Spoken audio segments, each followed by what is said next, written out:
American Le Mans Series is next.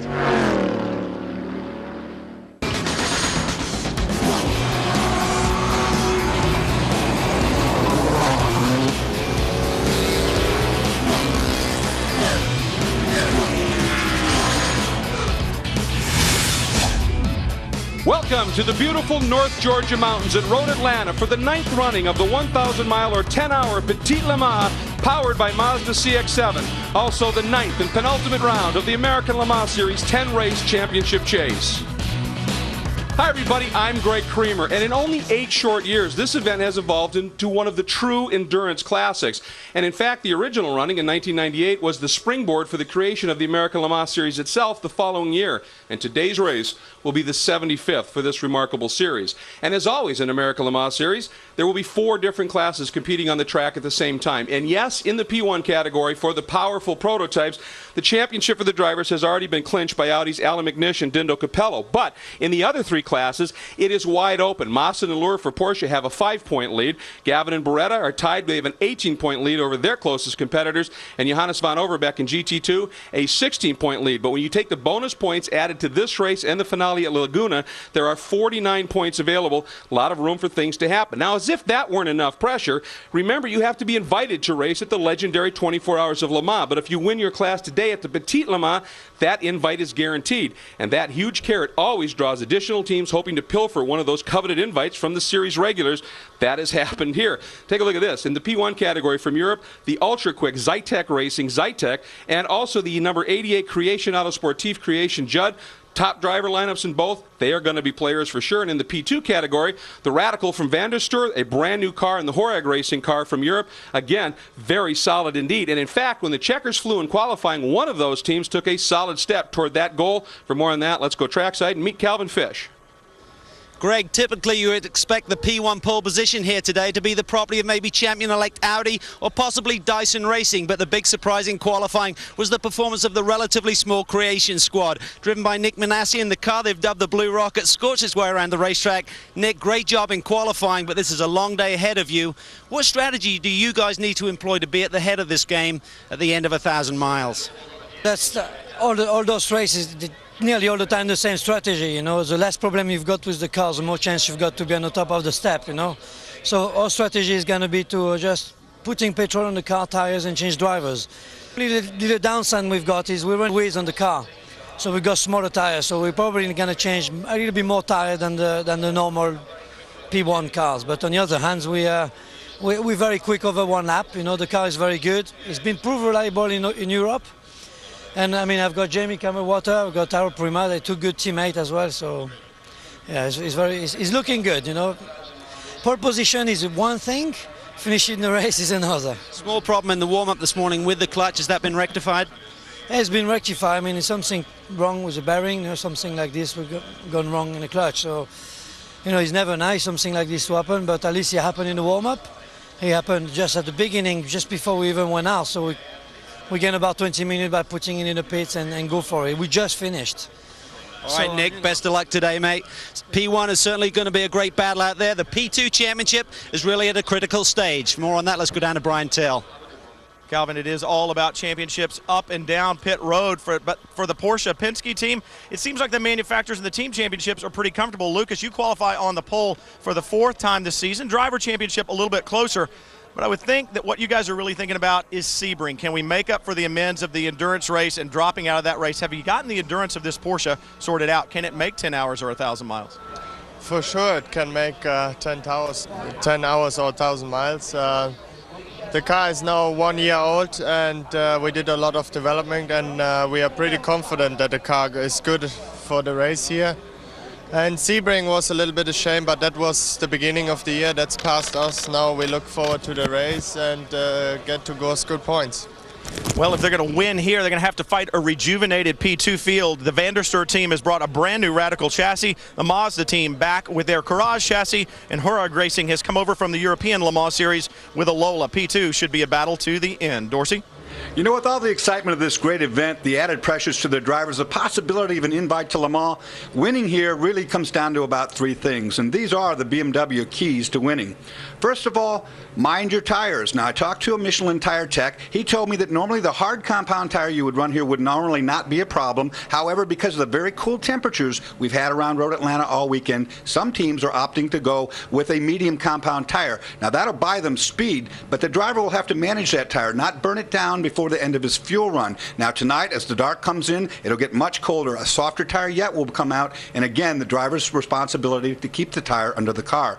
Secondly, mind your manners. There's 4 different classes of cars and 4 different speeds of cars that are running out here today, and if you're in a fast car or a slow car, it makes no difference. You have to share this racetrack. You cannot win knocking each other off the road. And speaking off the road, you don't want to do that at Road Atlanta. This is a very high-speed circuit. And as we take a look at the start from last year, you'll recognize right away, if you get off here, you will find something very hard to hit.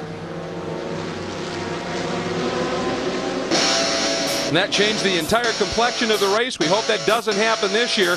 And when you consider the prestige of this event, it is certainly reflected by the teams coming from Europe and all the great teams in the series itself. But one of the biggest crowds I have ever seen is on hand here. When we come back, we'll introduce you some of the other classes, take you a good look at the track, and give you the starting lineup. So don't go anywhere.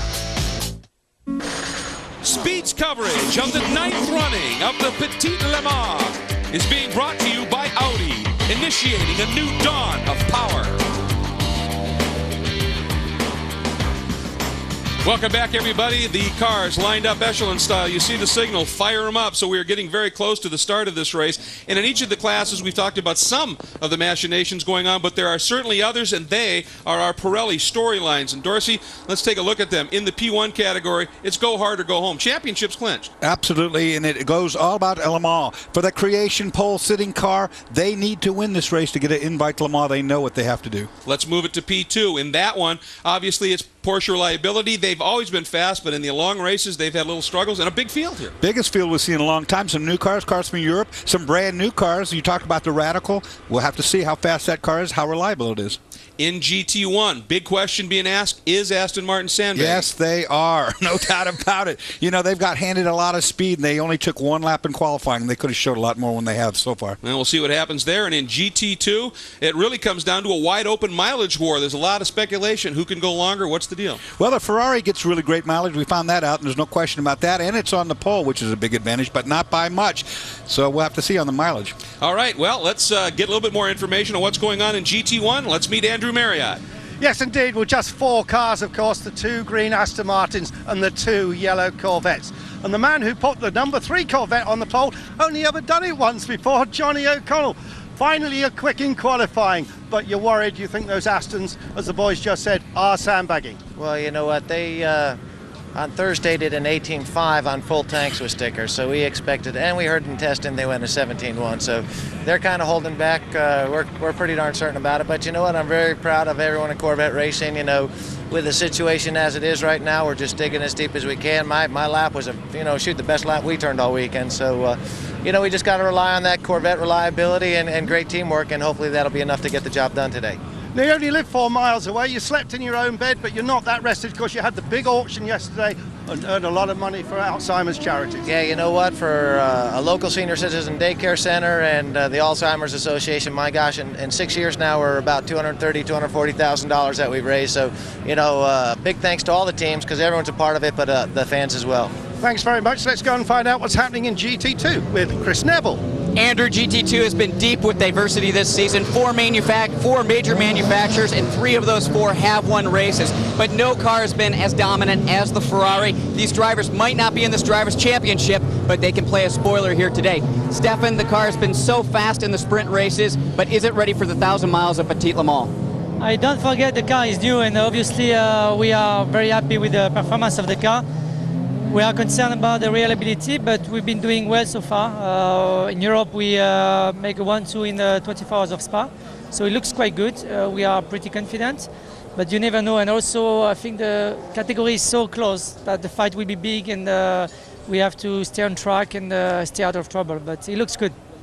Well, like I said, these drivers might not be contending for this championship, but they can take points away in these last 2 races. And Johannes van Overbeek is currently being chased by Jorg Bergmeister. Bergmeister not only chasing this championship, but also looking to secure his 2nd in the 2006 season. All right, thanks very much, gentlemen. And Dorsey, this track is intense when you run a short race here, even more so in a long one. Let's take a look at our Pirelli course description. Road Atlanta, one of the fastest racetracks in North America, 2.54 miles, one of the most daunting corners in the history of motorsports is turn 1. Very fast in these cars. As you come into the sweeper, you go into this in 6th gear or into 5th gear, depending on which way you go. You climb the hill. It's totally blind from the driver's standpoint as you come into this corner, turn 3. Probably the most photographed portion of any racetrack in the world is the S's going into turn 5. These are also flat out down the hill. You're completely wide open. Passes will be made here, but this is a great braking zone in turn 5.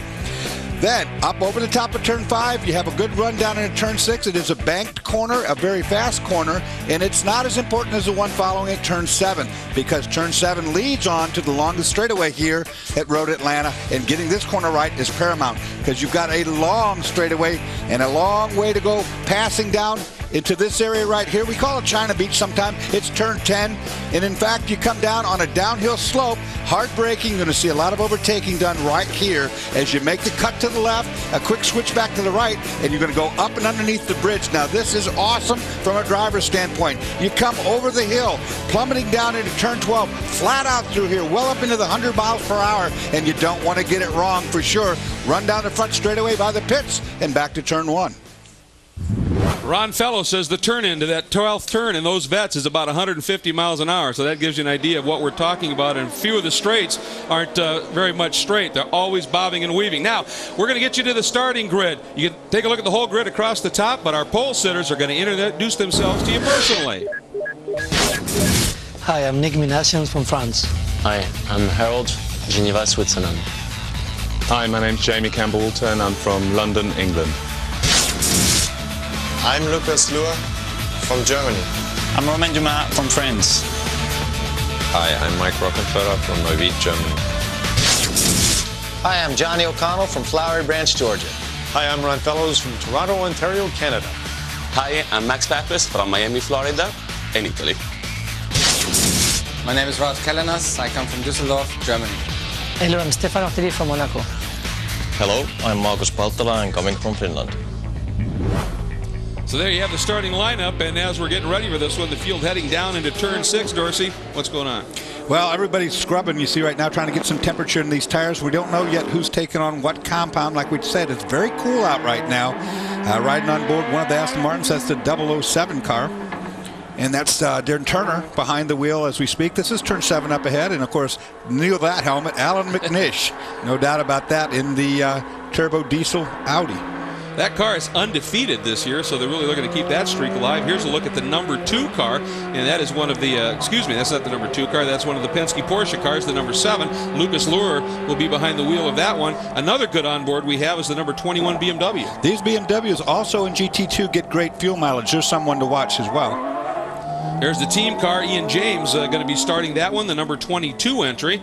And as you said, they've got great fuel mileage, and they also are generally pretty good at braking. Now, here's the number 31, one of the cars in that championship driver's title contention. And then one other car that we have is also the 50. You see right on board shot on this. And that's the car that won Sebring. This car should be very good here, actually.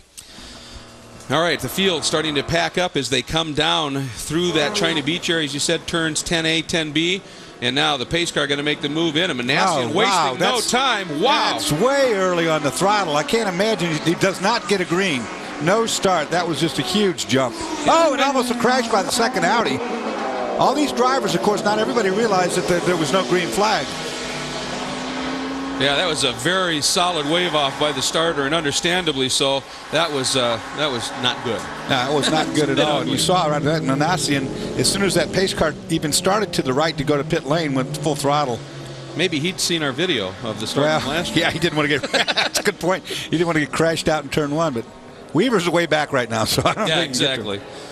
Well, you can see Manassian in the blue car. That's the Creation. Then, of course, next up is the number 2 Audi of McNish. Then that white car with the red on it, that is the Zytek. There's a good look at that creation, and they've had a fair amount of success and certainly speed over in Europe, as the Zytek has, and they were able to split the Audis. That's a fairly significant task in qualifying. They did a great job in qualifying. They did not break the track record held by the Audi R8. Alan McNish holds that. They were about 6/10 off, as a matter of fact, but a great lap nonetheless. The racetrack this weekend has been very, very greasy, very slippery, and the speeds have not come to the cars easily.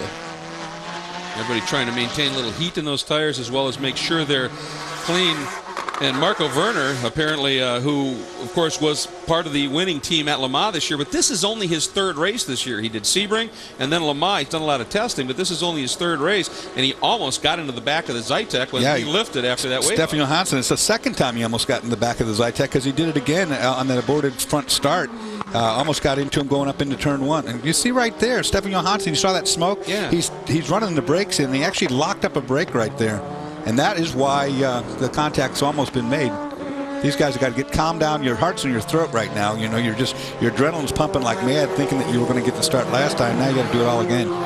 And without the aid of a pace car, now you're supposed to, since there was a wave off, they should be doubling up and coming along side by side. And there we go. Now they're starting to form up, and let's see what happens. I think obviously Manassian's a little worried about the torque of that Audi. Well, yeah, he wants to get that early start. There he goes. The Audi on the outside has a better downhill run.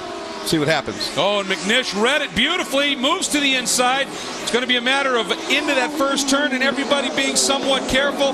And so far the field slides through. Chris Dyson going around the number 9 prototype, Duncan Dayton, one of the Lolas that Dyson ran last year. And so far, Dorsey, it looks clean. Much more orderly than what we saw last year. And of course, a 10-hour race, this is what you want. You know, get sorted out single file, and then let's get on with the business. You can see those 2 yellow Porsches, 1-2 in qualifying in the P2 category, but 5th and 6th overall. That's fairly good. Oh, look at this. Werner taking a look, moving over, wondering, and not going to make the move right here. And there's Chris Dyson in the Thetford Norco Lola, and right behind him, Duncan Dayton in the Highcroft Lola. Now, 2 things. Of course, it's very cool outside, so the tire temperatures are not up to what they need to be to get full grip. But more than that, the tire pressures take longer to build up as well. And these cars right now are running at too low a ride height. In other words, the tire hasn't pumped up. Good run. That was Johansson, got a great drive out of turn 7. Now McNish looking down the inside, and I think that was a wise move, and just settle in behind. But obviously, they wanted to get up front and a little show here. And again, each of these particular different cars might be running different types of tire compound, and they come in at different rates as well, depending on what kind of downforce you're running. Now, one of the things that I understand with the creation up front as we ride on board with Alan McNish is they're actually running a smaller diameter or wheel width. Yeah, they're 2 inches smaller. They're running 14-inch wheels instead of 16-inch wheels. And the reason for that is that is a converted 675 car, an older car, and it would cost a lot of money to change that over. They didn't feel it was worth it. Yes, indeed, but not only that, they have decided to go on 2 hard tyres on the outside and 2 softer tyres on the inside. They're very worried here about the tyre wear, and they cannot double stint with this car. However, the Zytek will definitely double stint, and even later on in the race may even triple stint, I'm told. That car, although they come from the same origins, because originally they were the same design, that car is much easier on the tyres, but obviously this narrower tyre is going to hurt them later in the race. Well, Road Atlanta itself by nature is very, very hard on left side tires because of the high loading of that turn 12 and the turn 1 we talked about. Those loading of those tires, and it's also an abrasive surface, really seem to degrade the left side.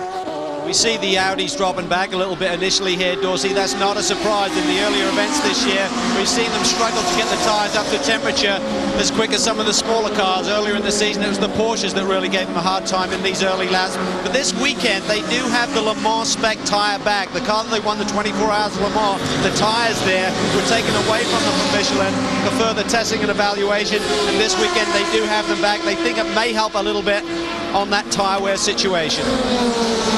Thanks very much, Cal, as you ride on board with Alan McNish. Running 3rd right now in the early going. Here are your class leaders: Lure in P2, Fellows in GT1, Kellner's in the Ferrari in GT2.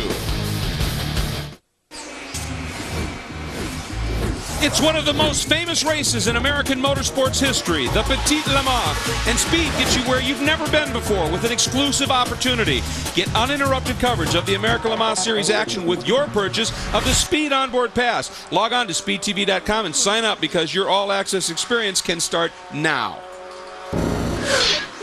Well, as you can see, good battle forming up in the early going here at the overall and P1 front of the field, if you will, between Nick Manassian and that blue creation and Stefan Johansson in the Zytek. The Audis have dropped back just a little bit, and we have a report that there are some problems already for the Van der Stur Radical. Brian? Hey, Greg, Ben Devlin, what a great job he's done in that car all weekend long. Qualified it well for a brand new car, but they've had little teething problems all weekend long. This time, a misfire. They came in, looked at that AER engine in the back, worked with some of the wires and sent him back out. We'll have to wait and see if they got it fixed. But 10 hours around this place, 9.5 hours, 10 hours, 1,000 miles, a long way to go when you have problems early on. Well, he still does not look up to speed at all. We'll have to see here if that's going to be solvable. Meanwhile, speaking of at speed, we have got a great battle shaping up in GT1. 2 Corvettes, 2 Aston Martins, nose to tail. This is what I call cat and mouse. And the way I see this, the Corvette guys out front there are running the pace that they've been told to by Doug Feehan. The boys in green behind them, they're going to pace like this. They're going to sit right back there and try to force the Corvettes to go in faster than they've been told to do. I don't think that the maturity on the driver level there will allow them to make that mistake. But I don't see any aggression yet. I think that if I was in the Aston Martin camp, I'd follow these yellow guys for quite a long time until tonight and then pull my big trigger and go. Well, that is exactly what everybody thinks that they can do, is that I think there's an awful lot in hand yet for these Aston Martins. There's Doug, and I'll tell you what, few people manage a race team better than that guy. He will be very stout with these drivers about not mixing it up with the Aston Martins yet. No need to do anything. He'll look at the lap times and say, okay, you're going fast enough. No more faster than that, please. And he'll keep everything in check. Down here with Doug Feehan. Doug, it seems like the Aston Martin squad are playing a bit of gamesmanship this weekend. What do you think their strategy is in not really showing their full hand in qualifying and sitting behind you right now? Well, it's always difficult to ascertain what their strategy might be based on history. However, I mean, if I were them, I mean, we've struck what we think is our race pace, and we're going to hold with that. And, you know, if they can get by us, we're certainly going to let them go. It's a long race, and we know what we can run consistently. We know our tires will hold up. So I suspect that they're probably waiting to see what kind of pace we're going to set. If they're comfortable with it, I'm sure they'll stay there. If they're not, I'm sure they'll go by. All right, mate, looks like it's going to be another classic battle today. Well, you know what? This is what the fans pay to see, and if you look around here today, I think we got about 70,000 people, total sellout. It's an amazing crowd. It'll be an amazing event. We're looking forward to it. Thanks, mate. You bet. There you have it. Those are smart guys right there racing. Doug Feehan just said, run that car to our race pace. That's what they're doing. The guys in green behind, they're just going to follow for a while. Look at that interval. First to fourth in GT1, 1.3 seconds. I mean, it's that close, and it could well sit there. Do you think at some point Aston might send one of the cars, if they think they can run faster and not have reliability problems, send one as a rabbit to go? If it were me, I wouldn't do anything yet, Greg. What I would do right now is exactly what they're doing. Run like this until we get into some pit stops. When pit stops happen, we'll be able to assess how much tire wear we're doing to each of our cars and so forth, and then we can make moves from that point forward. All right, and then GT2, great racing going on here. There you see Ralph Kellner's in the bright red Ferrari. Right behind him, Jörg Bergmeister, second in points coming in that Peterson White Lightning MM Pi Porsche. There is Ralph Kellner's, who very, very solid driver. Matter of fact, he and Anthony Lazzaro gave Ferrari his first win, and here we go already. The overall race leaders, Manassian and Janssen, and they we got a car. That's Bergmeister. Bergmeister's not. Oh boy, he's not going to get hit. That was so close. He must have got bumped. I bet you one of the cars bumped him. Well, they were coming through, and in those S's, it's nothing but direction change and patience. Well, it's what I said before. You got to share this racetrack. Now, it's really frustrating if you're in a faster car to get behind a GT car in the S's because it's hard to pass. Take a look here. We'll see Jörg Bergmeister in the Porsche. Of course, I know what's going to happen. I think I know what's going to happen. He knew what? Yeah. Little punt right there, and of course that's all it takes at that high speed. This is a very fast racetrack. Bergmeister's car goes out of control. Now he is very lucky here not to get a T-bone. And he's lucky he didn't hit one of the barriers there when he went off track. He's got no doubt some flat spotted tires, but otherwise healthy car, one would think. Watch it. See, that's all it takes, just a rub. It wasn't much, Greg, but that's all it takes. And watch this. You think his heart's not in his throat? When you're looking at those guys coming straight at you, look at the Dyson car. Chris Dyson does a great job. Goes around the outside of that car. That's a hard maneuver to do, too. Well, you can see in those S's, you get offline, there's a lot of that red Georgia clay, and it doesn't offer up a ton of grip. Now, these Porsches are brittle on the ends, you know, up the front end of that car that's got the radiators up there, and these wheels at all. I don't think he got in any trouble, though. That's very lucky. That's dodging a bullet. Yeah, he didn't pit either, and a lot of that spin did occur on the grass, so he may have got away with not damaging the tires. I don't think he flat spotted tires. I really don't. Guys, I just checked in with Dale White. Bergmeister did say on the radio it was a pretty good hit, but the tires feel okay right now. This team very good at endurance racing. Since '04, when Bergmeister and Long took over this car, they have won 5 of 6 endurance races, so problems like this early on are a big headache. But traffic, Dorsey, you called it early on. It's always an issue here at Road Atlanta. Yeah, it's frustrating if you're in a P1 car and you get up on top of the hill through turn 1 to turn 3. Once you get to turn 3, there's no real good passing opportunity until between 5 and 6. But drivers get greedy, and they get, you know, they just have to make that pass right now. Well, holding up, going all the way through the S's can really kill you in terms of time. So patience is an absolute virtue here. We'll be right back.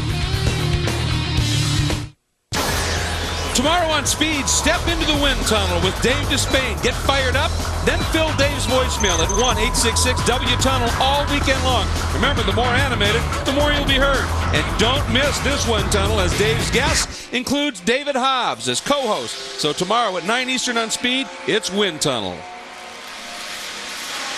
Now, here is a look at our leaders, and I think a great question was just posed right before we came back on air. When was the last time you saw the top 2 shot like this and there wasn't a silver Audi in it? Yeah, it's been several years since that happened. It's a real interesting thing watching these cars right now. Of course, Nick Manassi in the blue car up front, the Creation, is very good coming off the corners. Behind him is Stefan Johansson, who is much better getting into the corners. You see how he closes right there, and it's a classic thing we always say, fast in and slow out. You get fast into a corner, you can't get to the throttle as early, and that's exactly what we see here is that accordion effect. Some of that, I would think, maybe the different tire size, be able to carry the speed in, perchance. Now, one thing we want to show you, this is an amazing drive. Not that you'd expect anything less from James Weaver. Butch Leitzer in qualifying had a spin, tagged the wall, flat spotted the tires. It was a minor repair on the back of the car, but they changed tires. Rules say you go to the back. He has already, James says, hauled himself up into the top 10. In fact, 7th, and that puts him 5th in P1. But I think I see a bit of damage to the rear diffuser on the right side. It looks like it's hanging down on the track more than the left side is. Well, James Weaver joked yesterday, well, at least the front row was safe today with me starting at the back there. He's had a sensational charge coming through the field. And one advantage that this team may have is in that tire wear. They're pretty confident that they will be able to double stint these tires throughout the event today. Typically, the teams are a little bit conservative on the first run. They like to take the set off and let the tire engineers really take a good close look. But I expect to see the Dyson Racing team double stinting tires here in this long race, and that will certainly be a factor, Dawson. Calvin, it looks to me like the right rear diffuser, there's a bracket on the right rear diffuser that is broken, and it is hanging down pretty significantly on the right side. You see at the back of the car that it's lower on the one side than the other. Now that's a pretty important part to the back of the car to add downforce, and the part I'm talking about is right there. Just that you see it hanging down and shaking around a little bit, and of course it could fail and come off of there. James now behind the 2 Porsches from Penske, the leaders in P2, and there's the crew watching what's going on. Not a lot of concern at this stage, at least visibly, and James trying to get by these Porsches, and he's been battling with them all season long, and they are coming up now through that battle in GT1. You see the Corvettes, there's the Aston Martin, and they are fighting through that scrum, and there's also a couple of GT2 cars in there, the BMWs, and Weaver in traffic is usually pretty spectacular. Down the inside is the BMW. No! Nice, smart move by Weaver. Yeah, it was the Aston Martin that didn't know he's there, almost turned in on him. Oh, and there's a problem right here. Pretty impressed. It's really confusing when the P1 cars catch the GT1 cars because the speeds are different. You know, the GT1 cars are faster in some places than the P1 cars are. They have less downforce, they have a lot of engine. Great onboard shot from one of the PTG BMWs right here. That rear look back, the number 21 entry is just staggeringly in the field, if you will. I mean, it really is in your face. We're on board now with the Panos, which is still running in the top 5 in class. There goes James Weaver by. Well, the Panos, I thought there was going to be a crash here. They were kind of 3 wide, and all 3 drivers didn't know what to do.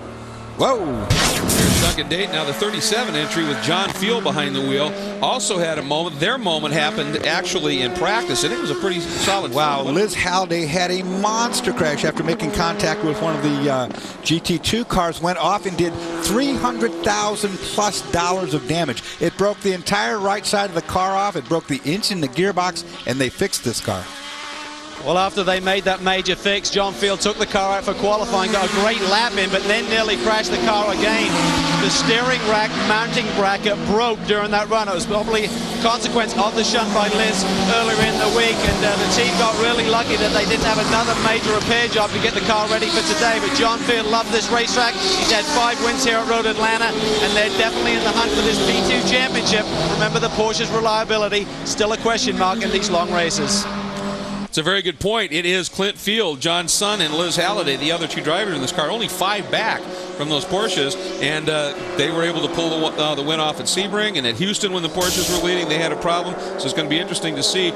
Right now, this team will honestly tell you, we don't have the pace just yet, obviously, to run with the Porsches, but they really pride themselves on getting to the end of these long endurance races in good shape. And like I said, a total amazement that they could even repair the car, given the fact that it was during the same weekend that we're talking about, that car was so badly damaged. Watching John now coming up through some of the GT2 field, the BMWs.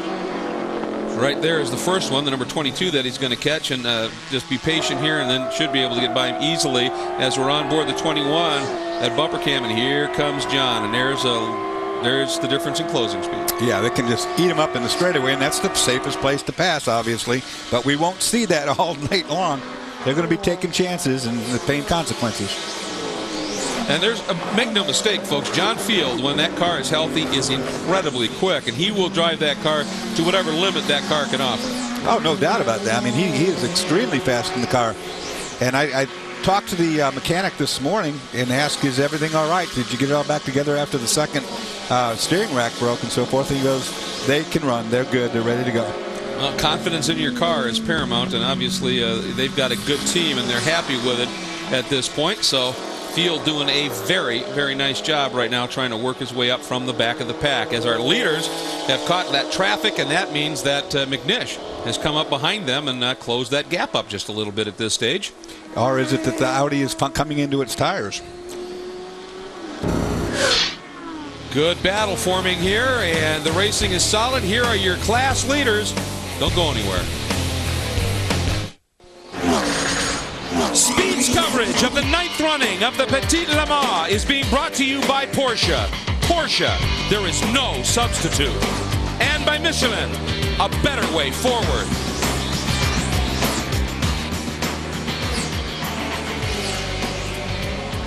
Oh boy, things getting interesting here. This is your overall and P1 battle, and then it is now a 4-car fight, if you will. Manassian still leads it in the creation with Johansson in the Zytek, but both of those Audis have closed it up. And Dorsey, you think there's a reason for that, man? Well, it's documented that Audis take a little longer for some reason for their tires to come in and get underneath the car. If that's the case, they've been able to close that gap awfully quickly.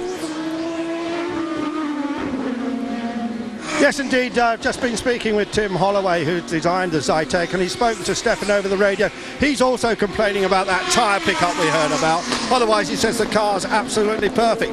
Now, one of the really interesting things about this Zytek, guys, it's been designed to also include an electric motor, a regenerative motor. Remember the Panos we had at Le Mans back in, must have been 1999? Well, Bill Gibson from Zytek designed that system. He wants to put it into this car. This car is very, very light. It's carrying a lot of ballast, and they could put this electric motor in and the regenerative system, which of course is all part of what is happening these days in modern Lexuses and Honda. So they really want to go racing with that electric motor in the car next year. Meanwhile, they're just showing how quick they are with a regular engine. Andrew, we've had our second place car in GT2, the 61 Ferrari, Mediani behind the wheel, and it has in, as what you call it, Dorsey, China Beach, that huge gravel trap down there. Look at that big, of course that is going to extricate him out of there, but I hate seeing that big piece of equipment out there where all these race cars are still racing. I mean, it's so easy to lock up and go off there, as we just saw the Ferrari do. Obviously, the workers are going to be having the yellow flags up like mad here coming into this very high-speed section of track. It's the Forza Xbox Ferrari, and we're getting a report. We can expect a full course yellow, and there it is, officially full course yellow now. And now, this is what we were talking about. Depending upon where the overall leaders are and where they are in any of these class battles, maybe the one to be most concerned about is GT2 with Bergmeister. Bergmeister, of course, after his little accident, he is way out of sync with everybody else. We'll take a look at what happens here with the Ferrari. And a typical, got in too deep under the brake, locked up the rear brakes. Now, he could have stayed on the brake, but he didn't. He rolled back into this gravel trap, possibly not to get hit by the Porsche that was there, but in any event, he got stuck. Now, remember, Bergmeister got crashed out early on when the leaders came by. He is way out of sync. If the overall leader gets between him and his combatants in GT2, he could well lose a lap here. We'll have to see what happens. Now, this is one of those scenarios where, did we really need a full course yellow? I mean, he's already out and going again, so we'll see what happens, but that's kind of how it goes, I guess, and he's underway. We are under a full course caution. It's one of the most famous races in American motorsports history, the one you're watching, the Petit Le Mans. And speed can get you where you've never been before with an exclusive opportunity. Get uninterrupted coverage of American Le Mans Series action with your purchase of the Speed Onboard Pass. Log on to speedtv.com and sign up, because your all-access experience can start right now. We will be right back. We'll sort things out now that we have a full course caution and find out where that gentleman, Jörg Bergmeister, ends up in the order. Tomorrow on Speed, don't miss the Speed Report. Go beyond the highlights and beyond the stats. Get the why with Speed Report. Tomorrow, 8 Eastern and Pacific, only on Speed. The leaders are in. Some of them have already completed their stops, and there the Highcroft Lola got shut down almost by one of the P2 cars. That's the Horag entry, I believe, but there you can see the blue creation in the pits. Let's get down to Andrew Marriott. Absolutely right. They just touched, but no body damage at all. Just looking at the 88 car, which was leading, they are having a problem with the right rear tyre, I think. Problems getting that, the left rear, sorry. Problems with that. Now they've got it on. That car's going to go out, but it's lost the lead, definitely. It put 4 new tyres on. Meanwhile, the 15 Zytec car only took fuel and no tyres. So that's a portent of things to come, I think. Calvin. Well, down in the Audi camp, they actually split the strategy. They brought Alan McNish in for a full fuel load and 4 new Michelin tyres. They kept Marco Werner in the #1 machine out on the racetrack. Now, at Penske, they both brought their P2 cars in, but I believe they may have short-filled the #7 car because he, in fact, beat Alan McNish out. So a little bit of strategy going on down at the Champion and Penske squads. Well, that's interesting. Of course, we saw the creation again. We talked about the fact it's on 14-inch wide wheels instead of 16-inch wide. They will need to come in every time they can and get rubber, where the other guys with the wider tires don't need that.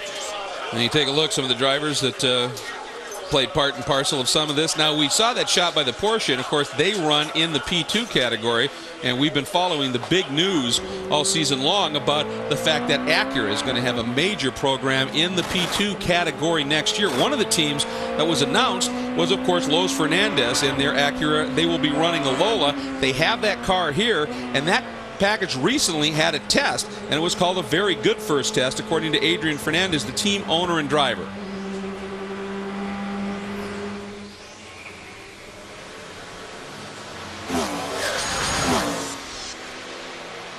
I was pretty impressed. I mean, it's the grip of the car, the brakes, how it well responds. I mean, as a driver's standpoint of view, it was just a pleasure to drive it. And then looking at the car is absolutely beautiful, and it's you know, not many times you come out of the your seat and you just try to admire the car, and it's just a beautiful piece of art.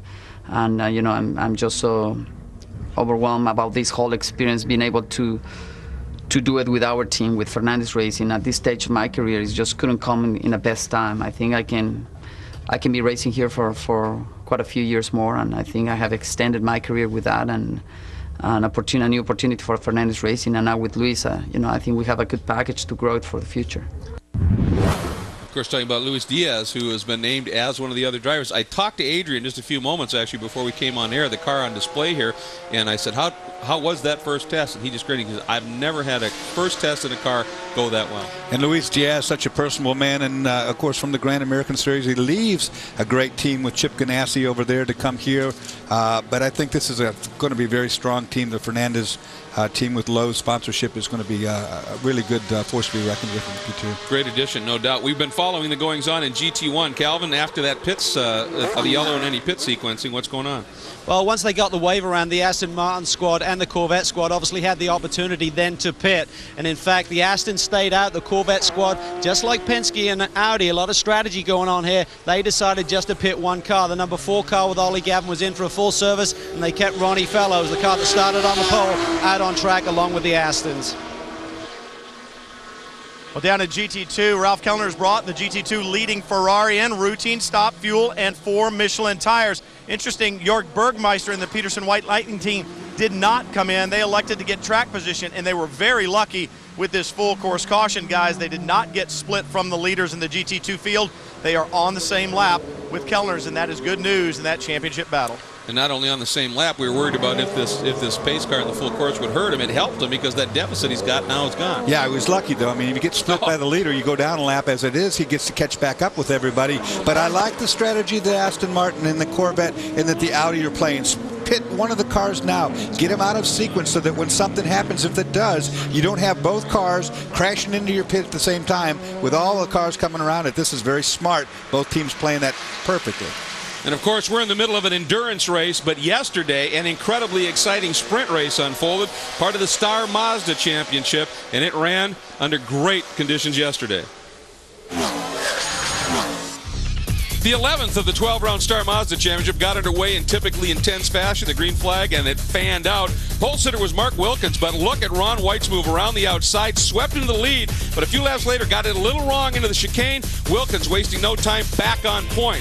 However, it was going to become interesting, and Stan Tomlin III got a little nudge and ended up off track, avoided the barriers, fortunately, but it was a full course caution.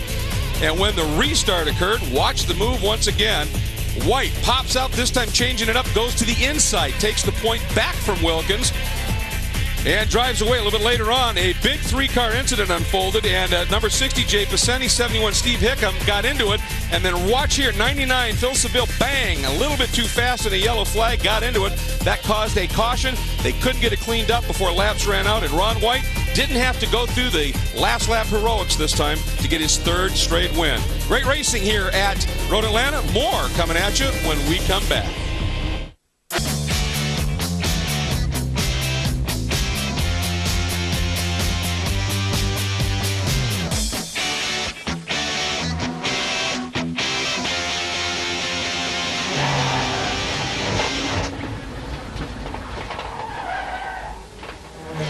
As I said at the top of the show, a huge crowd on hand, the biggest I've ever seen here at Road Atlanta for this event. I mean, they were crowding in on Wednesday. It was packed, and it's just grown bigger and bigger, and they are watching a good one. The Petit Le Mans, powered by Mazda CX-7. Pit stops are now complete. We're expecting to be going back to green. Jörg Bergmeister sits in 2nd in GT2, right behind Mark Lieb, who's driving the car that Johannes van Overbeek, the points leader, is in. So that battle has remained stout. Well, we've seen a lot of other strategies unfold as well, Cal. Well, we had a lot of conjecture there about how the number 7 Penske Porsche got around Alan McNish in the pit stops. We thought they may have short filled. They spoke to the team. They said absolutely not. Went back to Audi and asked how did that happen. They said, remember, with the diesel we have a fuel flow restrictor now. It takes a few more seconds to get a full fuel load in. And also when they're doing the tire change on this new R10, there's a much wider and heavier front tire. It takes the mechanics a little bit longer as we go back to green. McNish with a huge run to the inside, and now it's congestion going toward turn 1. And if that happened after the green flies, that's okay. The track is green. He could bump right there. That was York. Just took a shot from the Aston Martin. That's twice now he's been in the middle of it and gotten thumped a little bit. There's the Zytek. The Panos, there is, I think that's Weaver working his way through, then the yellow Highcroft Lola in the P1 division, and at the front now, this is simply because after all the shuffling, that was the first car, it's one of the Corvettes, but that's not going to last long. Wow, either McNish just read that absolutely perfectly, or looked early. Well, I'm sure that, on the radio when that green flies, they're yelling green, and once the green's out, the track is green. And big lockup by that was one of the Porsche P2s. The Spider on the inside really locked it up. That would have been Timo Bernhard. Timo might have flat spotted the tires, or that was a great deal of smoke that came out. And the GT1 lead battle is number 3, Ron Fellows, and that's Ron, and right behind him is the P2 Porsche, and then there's the Aston Martin with that orange trim. That is the 007 entry, Darren Turner. Well, like I say, these GT1 cars are very, very strong in straight line speed. They got big engines in them, and so these prototype cars really don't have much advantage. Not on top end, anyway. They got it coming off the corner. On board with the Aston Martin, and that was Weaver that went by, and the Aston Martin is going to be quickly picked off here by, there's Duncan Dayton with it's Chris Dyson behind him doing a nice job as well, and he's off! The 007 Turner just ran a little wide. Dorsey, you get offline, and we talked about the pickup and the junk, and there's the 009 going by, and it's gone. Did a good job, though, of once he realized he was in trouble, squaring off to the corner and going off into the grass straight so he didn't spin. So he knew he was in trouble right away. Did the right thing to keep from going out into the grass, and into the wall, I mean. There's so much change of direction on this track, and that one groove gets built up. And we've talked about the tire battles, and I think it was Brian who earlier alluded to it. When you get tire battles and the soft compounds, those balls of rubber that come off, and it just gets worse and worse. And take a look here at what happened, and just off a little too wide. You see, once he's out in the gray area, no grip, goes out, but he knew he was headed out in the field, so he straightened the car out, missed the curbing, didn't tear up the underneath. Look what it looks like when you go off in turn 1 on the onboard.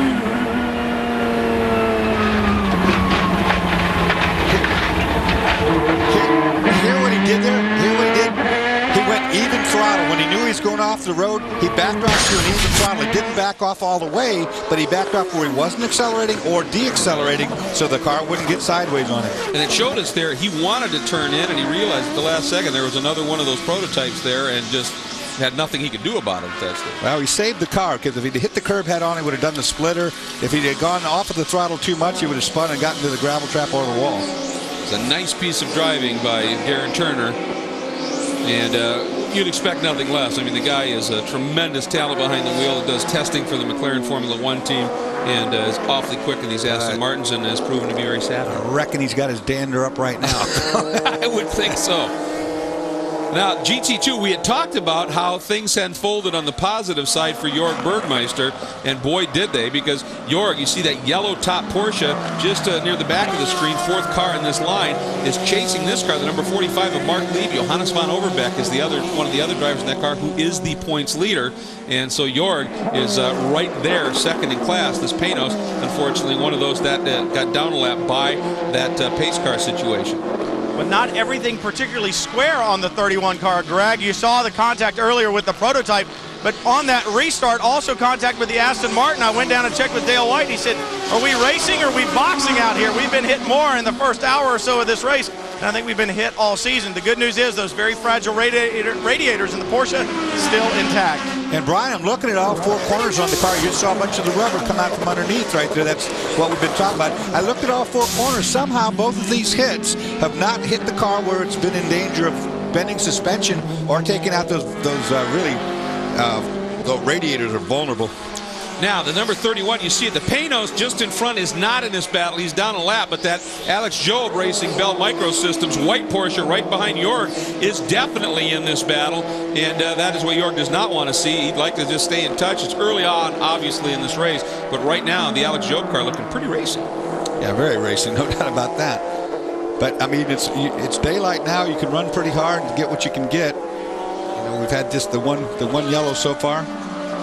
Robin Liddell driving that Alex Job car. We have a new leader in GT1, 009. Stefan Sarazan has gone around Ron Fellows and picked up the lead. So after the pit stops, apparently happened while we were looking at the replays of the team car, and he was able to get by. And have they maybe now decided we can run a quicker pace and still be okay? Like Doug Fian this is kind of what I thought would happen, that they would play it out until the first pit stop happened. And when the first pit stop happened, they separated the 2 cars. Now they've got a different strategy altogether, and they're going to put that car in the lead and see how it does up there.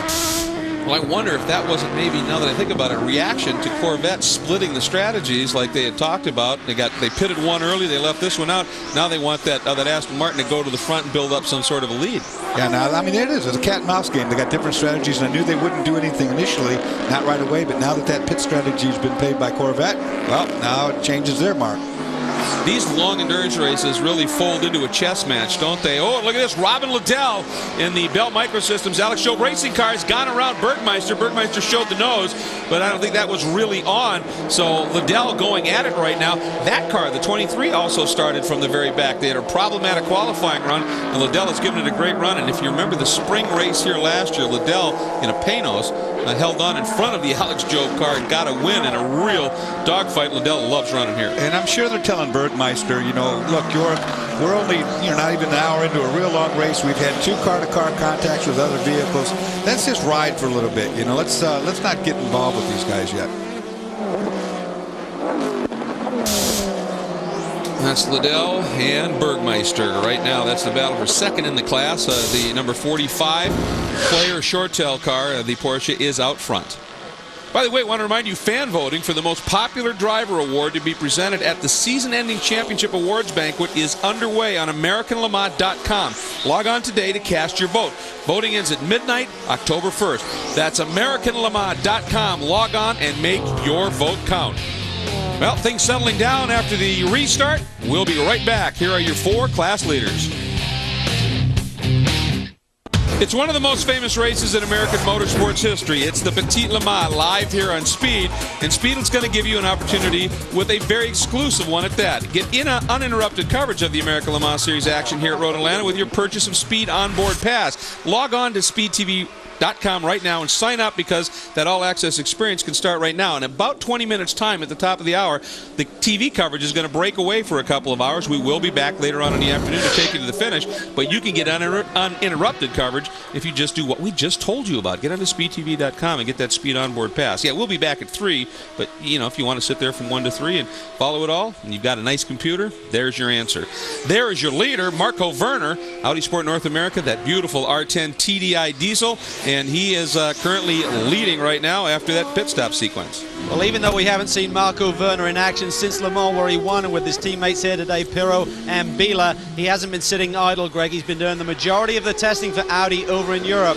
I just spoke to the team. They said he's done between 6 and 8 days. They're not exactly sure the correct number, but he has got a lot of miles underneath his belt, and he's just been chomping at the bit to have a chance to get back in this R10 and try and get another victory before the year is out. But the team are really prepared here this weekend. They know it's going to be a tough battle. During the night practice on Thursday, during that 2-hour session, they made 44 pit stops, changing everything, going through their tire changes, driver changes, if they have to change a nose, if they have to change a starter, and even after the session was over and the mechanics were very tired, they made them change the complete rear gear cluster, as we saw at Le Mans. So these boys are prepared for anything that happens in this long day of racing.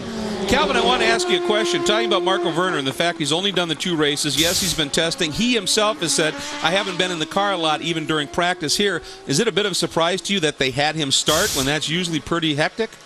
Well, I think all 3 of those guys on that squad in the #1 car have so much experience, Greg. I think they feel comfortable with whoever's behind the wheel, and he certainly settled in nicely behind Alan McNish in the early going. Alan set the pace, then they split that strategy, and suddenly Marco Werner was seeing the green flag ahead of the field for the first time in several months. I'm sure he's happy out front. He's running a great pace. The team are very confident in Marco's ability, having won a championship twice in the past. Well, and the fact, I suppose he got plenty of track time at Sebring when he won Le Mans this year. Oh, he's got a lot of miles under his belt. Don't worry about that. He's no rookie here. No, he's doing a nice job right now. He's got about a 7.5-second lead over his teammate. Meanwhile, in GT1, got that great battle going on. Stefan Sarrazin leads it. Fellows just went out of frame. There he is. And then, here is Darren Turner, but look who's behind him, Oliver Gavin. And remember, he had that pit stop. He's got fresh tires. And so I'm thinking that he's finally feeling a little bit, willing to come up and get into the mix. Well, we talked about sandbagging for the Aston Martins. They're turning lap times now as fast or faster than they qualified at. So starting to show some speed here all of a sudden. We have an answer. Definitive. But Ollie looking very strong right now, and there's few drivers that, when he wants to, can really spool it up like Ollie Gavin. Problem is, I think the Corvettes, and with the driver lineup they have, they're pushing that car to what it can do most every lap. You know, I mean, they're running really good laps. Johnny O did a great job getting that qualifying pole, but Oh, look at this. Up underneath the inside, we saw a big wreck here yesterday. Like that. Yes, we did. That was smart. Yeah. Because he just let that happen before the apex, so they didn't have to go side by side through there. Oh, and there's another reason why. Yeah, and you notice, Dorsey, just about a third of the way to the left of the frame, there's something on the Aston Martin. I think that's the windshield wiper. The windshield wiper. I think it's the type of the windshield wiper. Oh boy, we've got a full course yellow that is suddenly being called. And we'll have to find out what may have caused this. There is a, oh, yeah, well, there you go. Big chunk of debris. Yeah, great big chunk of debris. Let's see what that came kind of from. blue. It's, the speculation is the number 9. That would be the Highcroft Lola. Duncan Dayton, there it is. Oh, boy. Watch for, did he get hit? He's going to hit right He there. does, yeah. He got pinched and got hit in the back corner, and there goes that big piece of carbon fiber. That was John Field just trying to work by him. Looked like Highcroft car was trying to pinch Field down to where he couldn't make it up in there. Paid the penalty. You can't do that and try to win this race now, boys. No, that just doesn't make sense this early on, but nonetheless, a large chunk of bodywork came off, and is and now he's gone around. Oh, and that's the Alex Job car. What's that was going on second here? in That's GT2. probably, that could be oil. Then Bergmeister just drove by Robin, so that's at the exit of 3, isn't it? Yeah, that's blind up there. It is exit of 3 for sure. And he's high-sided. He can see he's stuck. That curb is just high enough with the low clearance on these cars that those rear wheels have no bite, and to drive him off that curb, so he's going to need some help. So the reason for the caution became even more stout. I wonder what did he get damaged? Tire or something when that came in? It could be a rear tire issue because you saw Field's car make contact with the left front to his right rear down there in turn 1, and of course this is the next corner of any substance after that. We'll have to take a look at that tire. Oh, sitting now. There's the debris, and it got scooted away. Oh, that was a direct hit. And that was the Zytek that I think clipped that and moved it off course.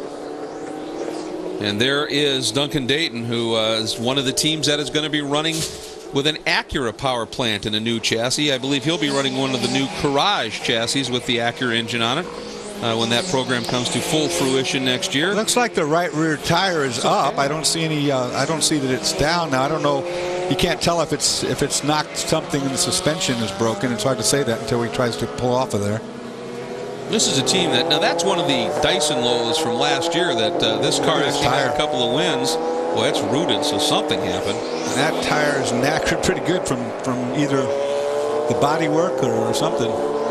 This car has shown some tremendous speed, but it's had a lot of misfortune. A classic example was at... There's Duncan telling the corner workers, push me off of here.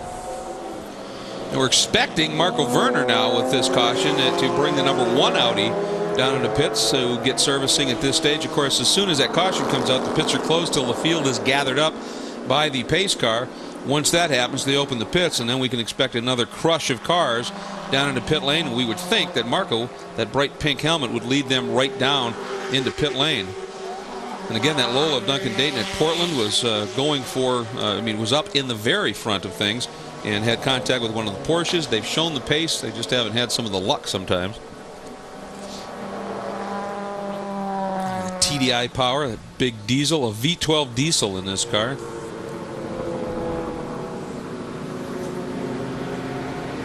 And you notice that 007 fourth in the GT1 category, right behind the leader. Yeah, that leader's supposed to pit. And if he needs that leader to pit, because otherwise he could be in deep trouble and lose the better part of the lap. If the leader pits, he'll stay out, I'm sure, and go around at this stage. That'll happen right here. And there's the leader headed for pit lane. Yep. And as you would expect, Darren Turner keeps that car on the track, so he'll be able to gain that large chunk back and be right back of the scrum. Meanwhile, Marco Werner heading down into pit lane. Visor is up, and he's heading right at Calvin Fitch. Well, this is an opportune yellow flag here for the lead car, Marco Werner. They said that he'd run about an hour on this initial stop, so this is perfect for this squad. Initially, Frank Wheeler got suited up, ready for a driver change, but Marco Werner has given the word he's clear to go. And typically when they're doing tire change, that's when they want to do the driver change. But Marco's fresh. He wants to keep this car at the front.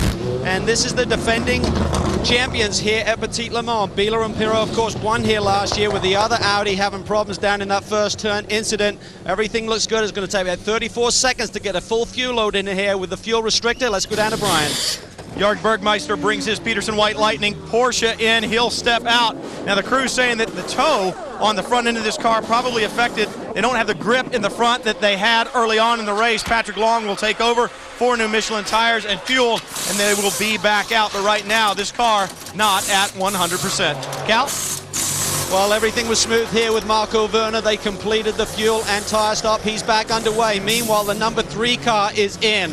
So they're really splitting the strategy here with the Corvette and the Aston. But one thing I want to talk to Dorsey about here today, Dors, this is a long event. Aston Martin have decided to go with just 2 drivers. It can get awfully hot in these front-engine cars. What do you think about that strategy at the end of this race? Well, I tell you, Calvin, that's going to be tough on these drivers. It's a nice, cool day here in Atlanta, but inside that car doesn't make any difference. It's in there about 130 degrees. These guys are going to have to be awfully fit and keep very hydrated during their stints today.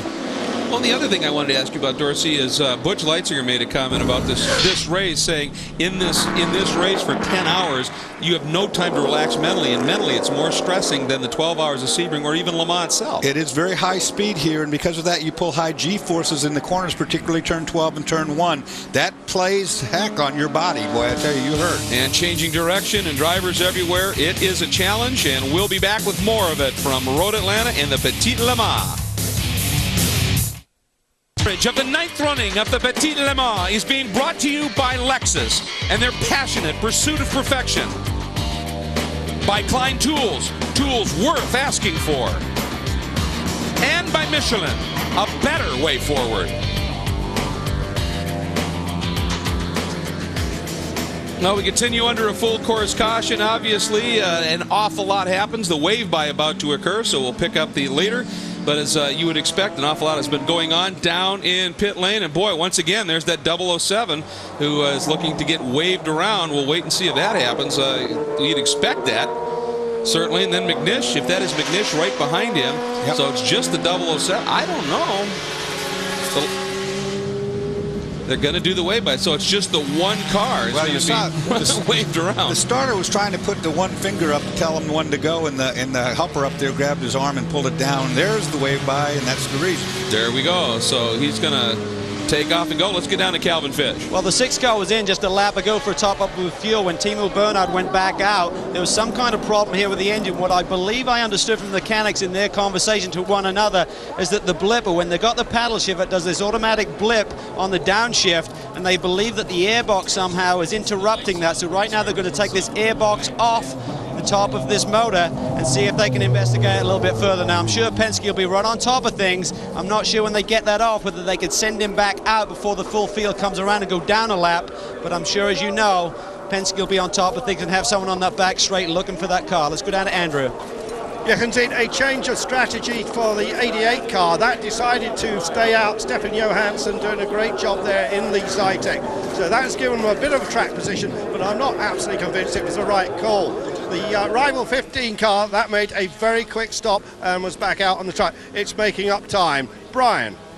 Jörg Bergmeister just climbed out of his Porsche. Patrick Long has taken it back over. Jörg chasing his 2nd professional championship this year, but Jörg, did I come to the wrong race? I thought this was an endurance event. It certainly doesn't look like it in the early going. Yeah, some of the guys in the prototypes are a little bit on fire, I would say. I had contact twice already in the first stint, so I hope it's getting better when they run a little longer and they cool down a bit. How's the car right now, mate? I mean, the car is great. I was able to run with a Ferrari at the beginning, and even on used rubber, I could keep the pace of Liddell on new rubber, so I think it's good. Bergmeister needs to finish in front of that 45 car. A long way to go, Cal.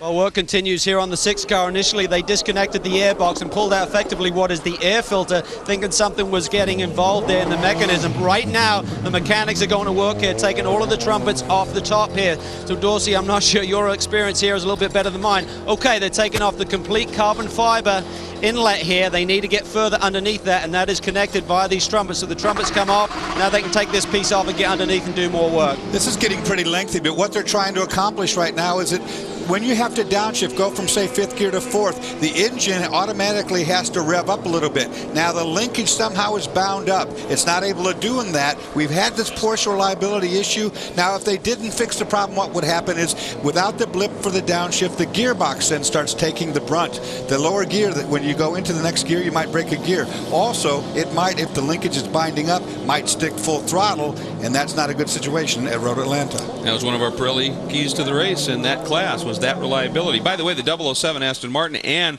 the number 45 Porsche have also stopped in pit lane, so they have been serviced and are back out on track. We're expecting to go green this time by. Now they watch, obviously there's the 007 who made that stop. Thomas Enga is now behind the wheel, taking over the driving chores and is just trying to gather, anticipating going green.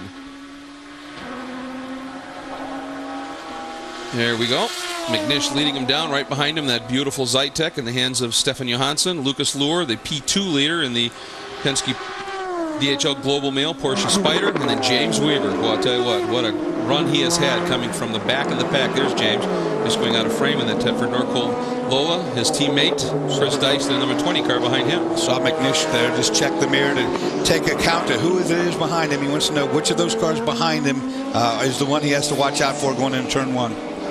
All right, now we're going to take a look at our class leaderboards here. As you see in the P1 category, McNish leads it. We just talked about Johansson, the 2 Dyson cars. Michael Lewis, one of the best showings for the Jean Richard Lola, and Nick Manassian is sitting in 6th in the Creation. In the P2 category, it is the Porsche from Penske, but then that Horog Racing number 27 Lola is doing a solid job in the 37 Intersport car. After all of their problems early, they are solidly in 3rd right now.